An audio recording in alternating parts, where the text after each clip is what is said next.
किसी समय की बात है, एक महान संत एक गांव के पास जंगल में तपस्या कर रहे थे। उनकी सिद्धियों और ज्ञान की ख्याति दूर दूर तक फैली थी। गांव वाले उनकी सेवा करते और उनसे आशीर्वाद लेते थे। एक दिन उस राज्य का राजा शिकार करने जंगल में आया। रास्ते में उसने संत को तपस्या करते देखा, लेकिन राजा को संतों और तपस्वियों पर ज्यादा विश्वास नहीं था।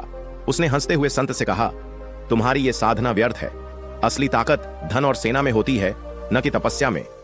संत ने शांत स्वर में कहा, राजन, असली शक्ति विनम्रता और ज्ञान में होती है, अहंकार में नहीं। लेकिन राजा ने उनकी बात को अनसुना कर दिया और चला गया। कुछ ही दिनों बाद राजा की सेना पर एक दुश्मन राजा ने हमला कर दिया। उसके सैनिक हार गए, खजाना लूट लिया गया और राजा को बंदी बना लिया गया। जब वह कैद में था तब उसे संत की बातें याद आईं। उसे अपनी गलती का एहसास हुआ। कुछ वर्षों बाद किसी तरह राजा कैद से बचकर वापस अपने राज्य आया। सीधा संत के आश्रम पहुंचा और उनके चरणों में गिर गया।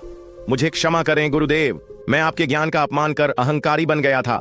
संत मुस्कुराए और बोले, राजन, यह कोई अभिशाप नहीं था, यह तो जीवन का पाठ था। सच्ची ताकत विनम्रता और ज्ञान में होती है। राजा ने संत की सीख को अपनाया और एक न्यायप्रिय शासक बन गया।